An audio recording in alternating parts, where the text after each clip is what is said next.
Okay, well, we got a Create Tailwind podcast today. I'm gonna be the host, Harper Jones. Switch it up a little bit. We're here with Will Coleman. We're gonna talk a little bit about short-term hard money lending and some opportunities there. Just catch up, see what he's been up to. Will, thanks for joining us. Today is Friday, July 22nd. Probably will get released maybe a little bit later than that. But tell us what's going on with you and how you're doing. Yeah, thanks for the invite, Harper. Always fun chatting with you. Things are good here. We're in Nashville. We're growing like crazy. We just launched our debt fund 2 weeks ago, maybe 3 weeks at this point. And so kind of getting that running, and we're funding a couple deals this week, a couple next week, and just keeping the momentum going. So all as well as here. How's everything with you? Man, things in Knoxville, Tennessee are great. Things on the infinite banking front, lots of people setting up policies, opening new ones, using it for different opportunities like real estate, buying businesses, and, hard money loaning, private lending. So, well, why don't you kind of walk us through, you guys had opened up a fund here recently, but prior to that, just walk through kind of your guys' business model, kind of in details. Let's just go kind of A to Z for people who don't know. And then we'll roll into, hey, why'd you open up the fund and what's kind of some benefits and stuff like that. Yeah, so I can't tell this story without mentioning my business partner, Brandon, because it does really all start with him. So Brandon Thornberry, he's lived here in Nashville for 15 plus years or so. And the entire time he's lived here, he's been flipping houses. So he's flipped over 100 houses here in the Nashville MSA. And when COVID hit, he started lending out his own capital to kind of flipping buddies of his. And as he was doing that, he was very surprised by the amount of demand for these types of loans. So basically, if someone's going to purchase a single family house, that they're going to purchase it for 200,000, going to put 30 grand of rehab into it and sell it for 300. Brandon would lend them the $200,000 with his own capital to flip the house. And then it got to a point where he doesn't have, he's doing well, but he doesn't have enough capital to really support more than a couple loans at a time. So me and him connected about 2 years ago and started bringing on investor capital to help scale this hard money lending business. So really keeping it simple, what we do is we raise capital from investors and then we lend that out to people who flip houses. And typically our loans are 3 to 6 months. So like 6 months is the longest loan term we do. In fact, over the last couple of years, our average loan term has been 71 days. So we've been doing them on individual loans. So like if we get a $150,000 loan request, we'll raise $150,000 from one investor, which is great because they can lend their capital out and get it right back. The challenge is when we pay them off, they're like, well, take it back. I want you to keep using it rather than just having it sit in the account. And so that's kind of what prompted us to do the debt fund. Whereas rather than the investors funding one deal and receiving the capital back, you invest into the fund, which is a pool of capital, and that capital we use to lend out, and then we pay monthly distributions to our investors. So it's a way for investors to keep their capital working for them rather than just working for 4 to 5 months or so. So that's, long story short, that's what we got going. Yeah, sure. So, and we're always talking about Create Tailwind and just in general that, money's got to flow or it dies. So if you have a pile of money, it's not flowing. It's dead. It's not making a return for you. It's not going to work. And that doesn't mean deploy all your money 24/7. You want to be wise and have reserves and personal reserves and things like that. But at the end of the day, if your money is not getting put to work, you're not going to get any benefit there. So think of an individual like me, right? So we're in the mini storage facility market, and I practice infinite banking heavily myself. And when I have liquidity, I'll have it in my policies, and then I'll borrow from it to go deploy into these investments. But I don't always have investments, aka storage facilities, to put it in right away, and they're going to be periodically through the year. So what could I do in the meantime? Well, one thing could be I could take those funds, I could place them with someone like you or lend them out, right? And I'm getting to put that money to work in the interim and being able to continue to build my wealth. One thing that I like about the lending model, like some people may lend on their own or have some individuals they'll lend to, but like going through a group like you guys, is you're able to place the money with y'all. You guys facilitate it. You guys already vet the deals. So we get all the details and we have less and less time involved with it. And you may even get a slightly less return by doing that, but you're totally hands off and you guys are handling all that facilitating and all the details, which is very, very minimal time, which frees up your time that you otherwise would have spent to go find another deal or go produce more income while your monies get put to work. So when you think about it that way, it makes total sense for a lot of individuals to do it or even do it for a short period of time. And I bet, and you tell me if I'm wrong, someone may do it for the first time and they're getting their money back. They're like, hey, I actually kind of really like this. Maybe I like this more than even buying some investments, because maybe they're finding 7-8% returns and maybe 10-12% returns, but they're doing all this work. They're like, why don't I just keep being the bank and, lend the capital? And then when a really good deal comes around, hey, I'm about 60 days out from my deal. Can I get my funds back to go, put it to work? And I'm sure you see that flexibility and fluid flow of capital. And I think the fund enables you guys to even be more flexible for events like that. Yeah, and there's a few things you mentioned that I want to touch on that I like. So the first thing is, we do allow a liquidity option, which is really nice. So like we allow the investor to invest into the fund, receive the monthly distributions. So right now we're paying 8%. So an investor can invest 100,000, receive the 8% monthly distributions, and we give you, so we do have a 6-month lockup period, meaning we ask that you keep it for 6 months. But then after that, you have the ability to withdraw that capital on a 90-day notice. In the event let's say you find a good deal that you want to invest in, or you're thinking, okay, I'd like to start being more active into purchasing real estate, or I think deals may be coming up. You can come to us and say, I'd like that capital back, and we'll give it back to you. Whereas most funds will hold on to your capital for 3 to 5 years, and most real estate investments in general are at least a 2 to 5 year investment. So if you want to invest your capital into real estate and earn these 7, 8, 9, 10% cash on cash returns, you typically have to leave that capital in for a long period of time, where we give you the ability to invest into the fund, earn an 8%, cash flow. So you can use that to pay for, vacations, rent, whatever it may be. And then if you want to take that capital back, you can after 6 months with a 90-day liquidity option. So that is really nice. And then the second piece, I didn't mean for this to turn into a sales pitch, but the second piece is that we are first lien position. So when we lend capital out, we're the lender, which you kind of said you can allow the investor to be the bank.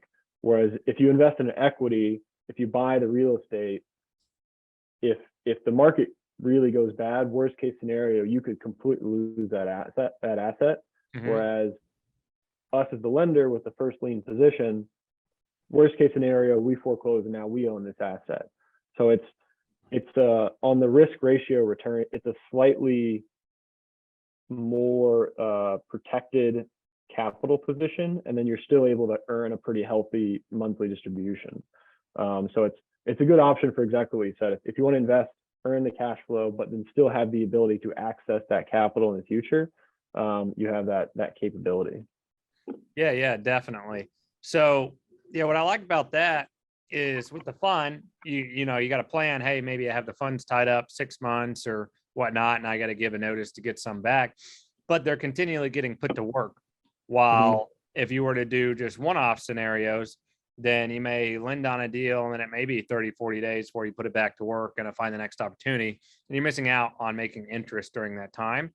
And then a good rule of thumb in life is to not spend your principal, but just live off the interest. So a great way to do that is I may have my assets over here, have some other liquidity here, and some additional, hey, maybe I want to lend with this. So I get some exposure to real estate, but I'm not heavy into it because I already have it over here. And then you're like, okay, if I place 100 grand or 200 grand, and that's 8%, that could be 8 grand to 16 grand a year in interest, which could end up being, a couple grand a month that you could allocate for whatever that may be. Could be a vacation, could be something you stack up to go buy, could be just some car payment or a house payment. You use the principle of that to be able to use the interest to pay for those different things, right? Which is a good mindset shift to do that. And it also helps you to keep your principal at work, to not be able to spend it and only have those distributions of interest. So, which leads me to when someone does, everyone's model may be slightly different, but say someone places 100 grand with you guys, how is the payouts calculated? Like, is that monthly, quarterly, at the end with a balloon? Do you guys specialize it differently? Like, how do you normally handle that? So how are the distributions calculated? Yeah, I guess that would be the question. Yeah.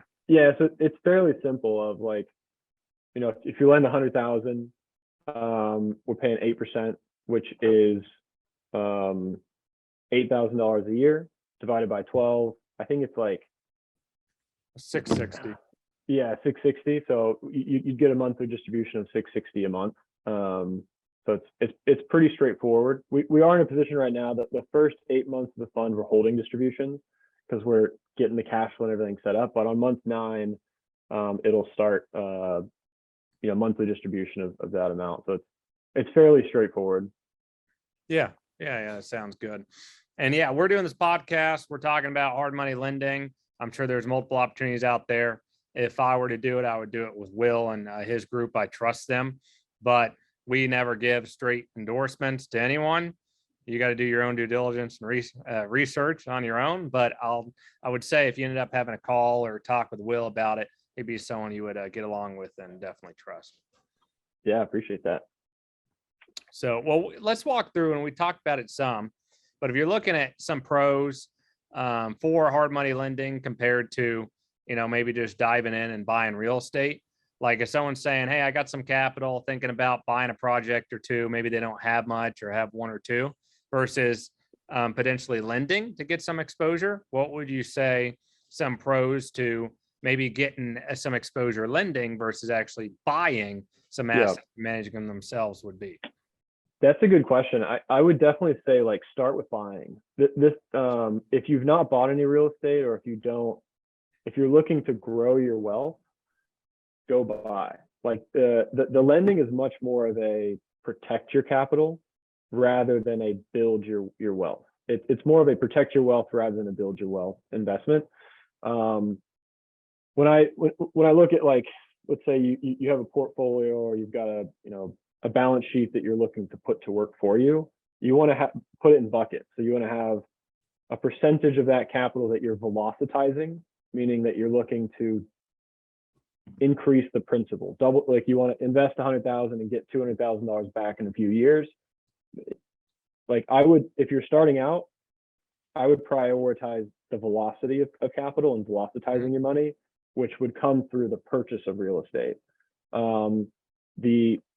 Once you've done that and you have capital in kind of the velocitizing section, and then you want to more so protect your wealth and live off of cash flow, that's what I would say. Then you can start kind of looking at lending your capital. So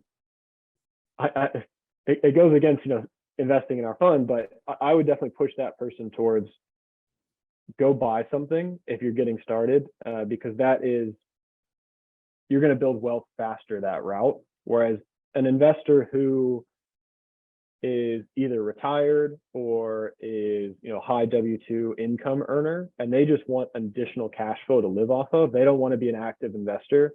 We're so more tailored towards that.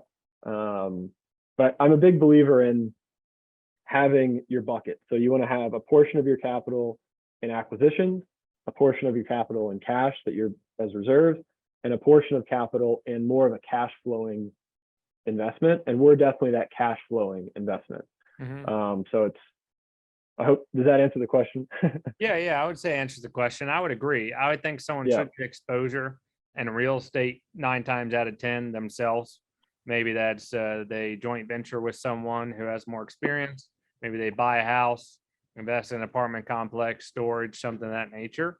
A lot of people that would be ideal for like your guys' fund would be someone who has a lot of excess capital.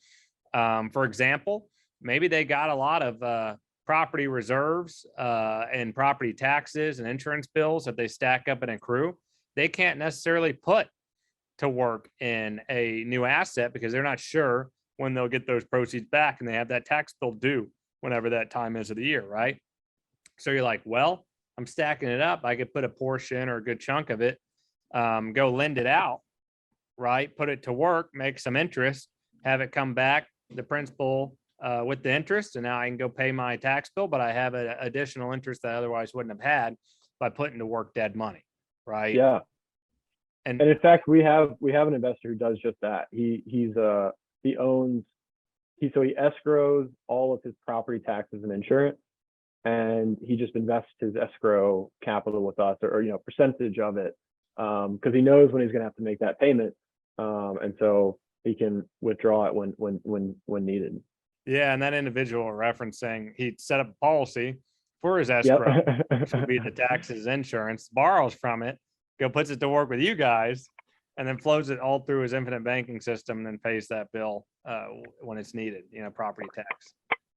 Yeah, the infinite banking and the lending really does work well hand in hand. Like, I'd love to tap more into that that investor profile, because it just works so well together. Yeah, definitely. And so for an example, let's say, hey, you have your infinite banking system set up. Say you had a couple $100,000 in cash value, and it's sitting there, it's getting put to work, it's growing tax-free within the policy. Well, you can borrow against it with policy loan, with a line of credit, right? And let's say you take a policy loan of, could be 50,000, 100,000, whatever number that is that you'd go put to work, and say you go invest it in a hard money loan, right? Well, then you're going to make interest more than you would be charged on the policy loan. Your policy is still going to be earning this whole time tax-free. And then whatever interest you did pay the insurance company to borrow, use it for a business purpose. Now I'm no CPA, but you should be able to write that off. So there's a little bit of kind of arbitrage, and you're really just making your money work in two different places for you, right?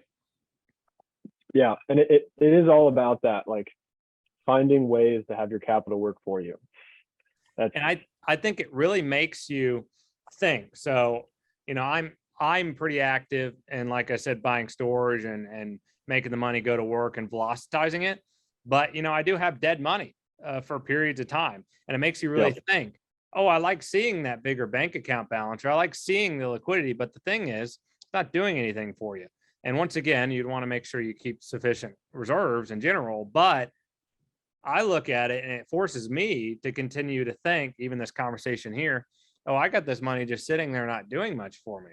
I need to really go put it to work. And I'm like, I bet I would have 3 or 6 months that I could go put that to work before I would truly, need it, right? While it's just sitting there, and that could yield me another X amount of interest and help build my wealth, or help offset, oh, I got to go pay this tax bill. Well, that could at least help to pay some of the tax bill or some of these other expenses that would otherwise come up, right? Or and I've really been wanting to, like, for example, I just, right before we hopped on a call, I got some season tickets to the Tennessee Volunteers, and they weren't necessarily cheap. I guess it's all relative, but I'm like, okay, well, if I spend that, I'm like, well, what if I go put these dollars to work, get some interest, and it's like by the end of the year to springtime, it's like those could be paid for. Every year I do that, it's like that interest I'm making could be off a hard money loan investment.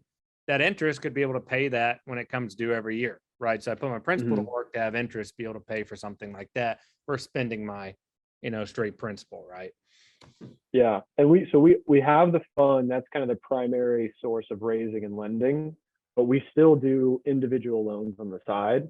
So like we kind of offer both in tandem. So we do have some investors that I think you would probably fit this bucket, that would prefer like a 60-day loan. Like you'd rather lend your capital out and get it relatively quickly on one specific deal. rather than investing your capital and having the cash flow. So we still have the individual loan option. That's a little bit unique. We don't pay monthly cash flow on that. It's all a balloon payment, whereas the fund is monthly distributions. But I like that because we can service kind of both investors. The investor I think you would fit in of, like let's do a 60-day loan, make a few grand in interest, use that to pay for my last month's expense, or the investor that wants to park 200 grand and have the cash flow, for as long as they leave it in the fund. Yeah, sure. And a funny story you mentioned about like having it pay for baseball tickets or the football tickets. Sorry, we had an investor fund a loan, and he funded it the day he went on vacation, and we paid him back the day he came back. And I like the amount of interest. Yeah, the amount of interest we paid him, I was like, I bet that just paid for his entire vacation. So it was pretty cool. Yeah, it's cool. It just makes you think, differently about it all. And I know like this topic today is more about hard money lending and investing, but in general, it's just about moving your money and just really thinking about it. And you need to really actively be looking at the flow of your money and time it. And there's some individuals we know, like the one we were referencing earlier. I mean, he does that to a T. He is timing his money almost to the day, from hard money lending to putting it into a deal to refinancing for the next deal to funding his infinite banking system to borrowing from it to he just keeps looking and planning so that his dollars keep compounding and velocitizing. And he's been very successful by doing that. And in general, anyone who is financially successful is really velocitizing their money, right? And really putting it to work. So this is a great arm and bucket to be able to do that and utilize. And there's some people probably coming up on some big refinance or sales this year, or just in general, or anytime in life. They're like, okay, I could put it to work, but I got all this excess cash. I would at least put a portion of it, which could be substantial, and go park it somewhere while I'm waiting. It's like, oh, I don't need that. And if I did, I could wait 3, 6, 9, 12 months on a notice to be able to get it back because I have other funds over here. So just another way to diversify, Yeah, absolutely. And like, as I mentioned earlier, like I would recommend the bucket towards the velocitizing of capital be bigger than the bucket you're putting towards cash flow. It depends on where you're at in life, but I'm definitely more in line. Like when I invest, I think, okay, am I either velocitizing this or am I investing for cash flow? It's one of the two. And I tend to prefer the velocitizing versus the cash flow. Both are great. But because I think it's kind of the beginning of your investing career, you want to velocitize, and as you get further along, you want to go for the cash flow. But both are better than letting it sit. Yep, for sure. And I like how we're kind of describing the buckets and stuff there too. It's smart. I mean, like you could be consolidated and focused in an avenue like real estate, but then still have buckets within real estate, so you're not taking too much focus away, right? Yep. So I'm not someone who's like put 10% here, 20 here, 30 here, 20 here, and it's like you're doing okay in all avenues, but I like to have more honed in focus so that you can compound and grow that up to where you're going to do substantially better in life and in that avenue if you have a lot of focus to compound there versus trying to have your focus all over the place, which also is another benefit. If you're to invest in hard money loans, you're not taking a lot of your time, and you could just email you or call you for an update or however your guys' system is, but then keep working on producing or velocitizing your other dollars and then line up another opportunity. Okay, this opportunity is a couple months away, notify you, let you know, and then kind of go from there to time everything, Yeah, absolutely. And I can't chat with you, Harper, without asking your thoughts on the market. So we've had some fun conversations over the years of, I mean, obviously now we've got inflation, we've got the Fed, we've got valuations kind of in limbo. What are you thinking about? What are you paying attention to? Man, and I know we were talking years ago. So late 2019, me and Will were talking more about the Federal Reserve and how they were kind of backed into a corner with inflation and where rates were. Then, kind of COVID happened, and then the response to COVID, really with all these issues and tons of money printing. I didn't expect that to happen. I actually wanted to sell some assets into 2019 because I thought we were going to have a bear market. Turns out it was a very short little bear market with a lot of opportunity that's spring loaded, and to really even an extension of the already big bull run we've had. I'm no economist. I have been proved wrong over and over and over again. But one thing I know is if you buy right in general, and you study and you know what you're investing in, and you're not investing off speculation, that if you just do it over a long period of time, you will be successful. And that's kind of the approach I've taken, is like when we're buying these storage facilities, I want to make sure that we stress test them with more vacancy, more collection loss, higher expenses, higher interest rates for a refinance or a sale, or just in general, to make sure that we can still cash flow and be able to have good debt coverage ratios and lower loan to value. So we may buy a property like higher loan to value if we know we can get the value up and stabilized, even if the market comes down some. So I just like to be conservative in that nature. But once again, and I always come back to this conclusion, if I have a bunch of liquidity and say we sold everything and we made some decent money, that money is now doing nothing for me. There's no cash flow. I am living off the principal or minimal interest, right? Because you're not getting a lot of interest in more of a safe environment. You need to go put it back to work to compound it, to multiply it. And the only way you can do that is with assets, which could be real estate or cash flowing businesses or things of that nature. But you just want to make sure that you are, smart about it and educated. So for me, in my approach, keeping a little bit more reserves and liquidity, I am still investing in real estate, staying more hyper focused in the storage avenue, right? And just making sure that the deals really make sense, instead of trying to pencil something that may be a little bit tighter that maybe we would have bought a couple years. Now, what will the Fed and interest rates do? Ultimately, I really have no idea. I wouldn't be surprised if they raise a little bit more. We have more of a hiccup in the market and they end up reversing. But I also wouldn't necessarily be surprised if we see in the double digits interest rates.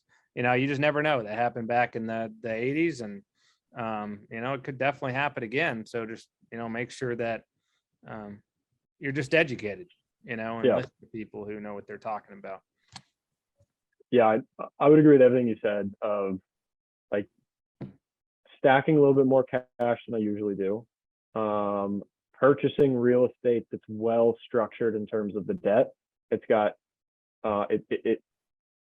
it can handle kind of anything that comes its way because of how the debt is structured and how the cash flow is structured.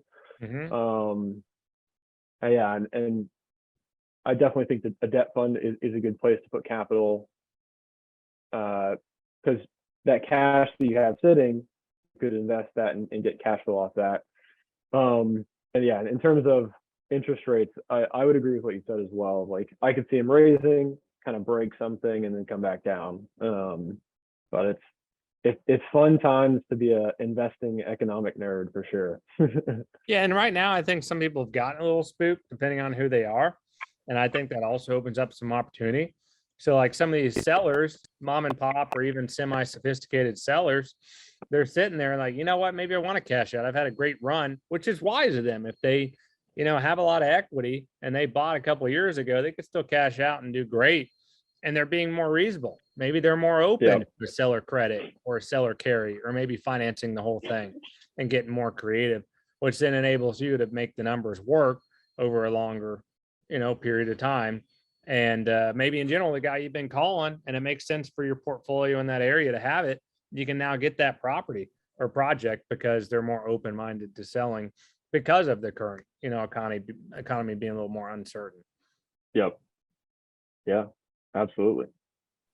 So, well, anything else you want to add here, Will? Maybe you can give your contact info and website if anyone wants to reach out and talk.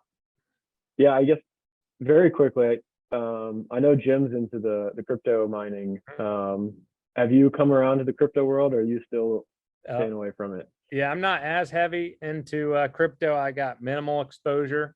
Jim has a handful of businesses in the crypto space, much more educated, got very educated partners he's connected with. I'm sure we can hop on a call sometime and talk about it. But Jim's a little bit more gung ho in that field. I got a little bit of a gold and silver bug in me more than Yep. crypto. And there's arguments for both, but you know what? They're all there for the same purpose to Yeah. take yourself away from the government pool, which we want to break away, don't we, Will?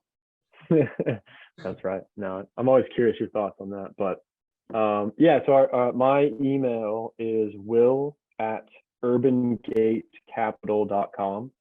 Urbangatecapital.com is our website.